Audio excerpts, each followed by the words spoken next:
Mengepal Bapak Ibu. 1, 2, 3. Oke, terima kasih. Jadi sebenarnya tujuan negara, tujuan kota itu hadir ya sama seperti itu. Apapun yang kita keluarkan anggaran, apakah itu berdampak turun atau tidaknya. Sehingga alhamdulillah kita juga akan menyusun RPJMD sesuai dengan RPJM-nya Presiden, visi misinya Presiden dan visi misinya Gubernur.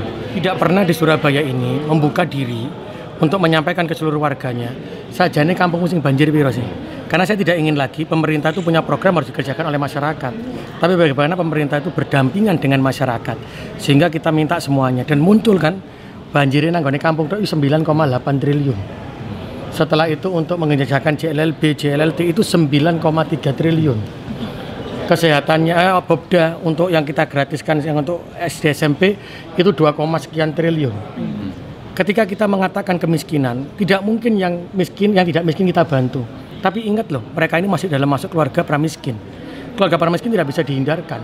Maka harus kita hitung, itu sekitar 1,5 triliun. Maka uang 12 triliun, 11 triliun tidak ada artinya di Surabaya ini. Karena itu saya berharap, mohon betul kepada seluruh warga Surabaya, ayo kita bareng-bareng. Yang punya kelebihan, tolong bantu yang lemah. Keluarkanlah satu bulan itu 100.000, 200.000. Bayangkan kalau yang sejahtera itu bisa membantu yang kurang sejahtera, yang ada di RW-nya bergerak sendiri, maka itu sangat luar biasa. Tadi seperti saya sampaikan, adalah agama Islam, Kristen, Konghucu, Buddha, Hindu mengajarkan tolong-menolong. Sama seperti ketika Presiden Soekarno mengatakan gotong royong itu adalah utama dengan Pancasilanya, dengan nilai-nilai Pancasila, dan dengan nilai agama juga tidak berbeda. Maka saya yakin bisa membangun infrastruktur. Bahkan kemarin pada waktu retreat disampaikan oleh Menteri Keuangan, disampaikan oleh Pak Presiden, maka seluruh daerah itu bisa menggunakan inovasinya dengan apa? Dengan pembiayaan KPBU, pembiayaan bank untuk menciptakan pergerakan ekonomi untuk mencapai 8%. Dan negara harus hadir di sana. Nah ini yang nanti kita akan diskusikan juga Mas Adi ya, dengan DPRD, bagaimana pesan Pak Presiden, bagaimana pesan Menteri, yang kita harus menangis bersama, tersenyum itu harus bersama dengan masyarakat. Ya caranya ya opo, dengan inovasi-inovasi yang tadi. Kalau mengandalkan APBD tidak mungkin, mengandalkan uang APBN juga tidak mungkin. Sekarang seperti Kali Lamong yang sekarang banjir, terus Sidoarjo banjir pitung dino gak sat, Surabaya ono karena robnya. Kalau kita mau melakukan tanggul di Kali Lamong jebol Pak Dewa. Itu sekarang Gresik dapat 100 miliar, hanya dapat berapa kilo dari pemerintah pusat. Kan Kali Lamong ini kan limpahan dari atas sampai ke Surabaya. Seperti yang Surabaya, Kali Surabaya, itu limpahan teko mana Kediri, Mojokerto, masuk kate nanggul lah. Padahal kemiskinan masih banyak, pramiskinnya masih banyak. Maka saya nanti sampaikan ke DPRD prioritas yang mana. Kalau kata kemarin ada yang bilang, loh rumah tidak layak huni loh, saya akan ngurus digarap. Botone 280 miliar bro.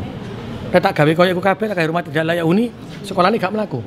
Nanti saya akan menentukan bersamaan dengan DPRD mana sih yang kita prioritaskan, mana yang menggunakan pembiayaan, sehingga tidak ada lagi menyalahkan, tidak ada lagi fitnah. Karena saya katakan pemerintah daerah itu adalah pemerintah kota dan DPRD.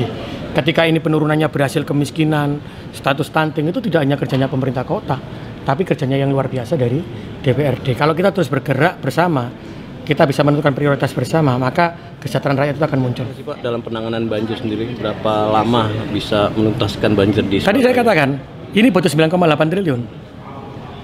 Kita mau berapa lama? Setahun? 5 tahun? Nanti akan saya bahas dengan DPRD. Kalau kita menggunakan setahun, maka biaya kita larikan ke sana. Mana yang kita hilangkan? Tapi kalau tidak mungkin kita menggunakan biaya itu untuk banjir semua, sekolah gratis hilang. Mau orang Surabaya sekolah hilang? Kesehatan hilang. Sehingga pasti kita akan gunakan. Nah sisanya kita mau selesaikan berapa tahun? Mau 5 tahun, 10 tahun, 6 tahun, atau kita menggunakan pembiayaan seperti yang disampaikan Pak Menteri Keuangan, Ibu Menteri Keuangan dan Pak Presiden. Nah ini kita pilihan-pilihan yang harus kita lakukan, dan itu harus berani. Kepala daerah dengan DPRD-nya harus berani untuk kepentingan rakyat, maka negara harus hadir. Karena kalau orang tidak, loh duit 12 triliun, kono ono banjir, kono ono rutilahu, iki lho botone sakmene. Karena jumlah penduduk Surabaya juga hampir 3 juta.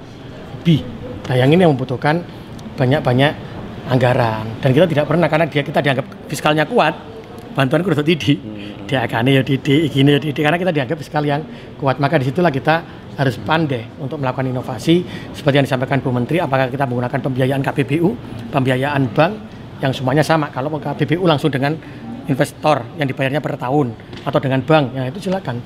Itu yang disampaikan oleh beliau untuk memberikan percepatan pertumbuhan ekonomi mencapai 8%. Ya.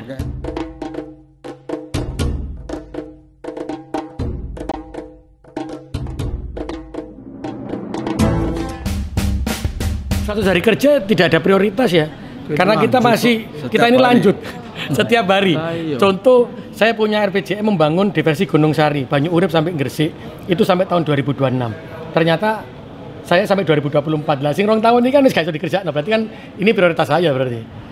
Prioritas yang tidak bisa dikerjakan yang pada periode pertama saya karena ada pilkada serentak yang majunya 2 tahun. Diversi Gunung Sari, pembangunan Wiyung, jalan Wiyung, pembangunan rumah sakit, itu masih ada yang kita lakukan ya, ada banyak hal yang kita punya program di periode pertama yang tidak bisa berjalan karena ketarik pada pilkada serentak.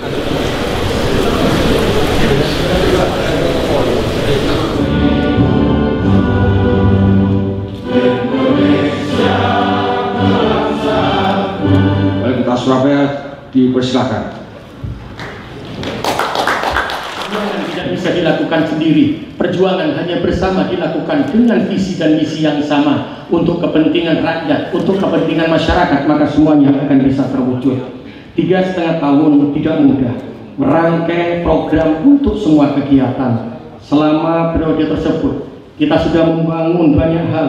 Pembangunan rumah sakit Surabaya Timur dalam 3,5 tahun dengan pandemi Covid 2 tahun, tidak akan pernah ada yang menyangka pemerintah Kota Surabaya dan DPRD Kota Surabaya bisa membangun rumah sakit untuk memberikan kenyamanan pengobatan kesehatan kepada seluruh warga Kota Surabaya.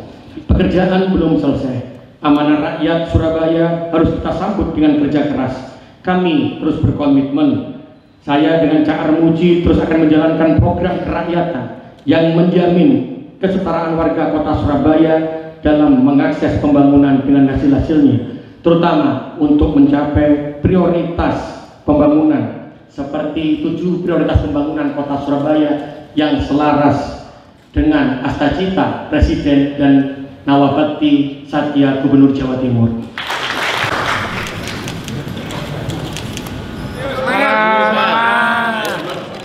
Kemudian ucapan juga Ibu Jiwiriana Evawati. Keberhasilan provinsi yang lepas dari keberhasilan daerah. Sampai ruang keberhasilan provinsi, keberhasilannya daerah. Diundang, kudukan kok.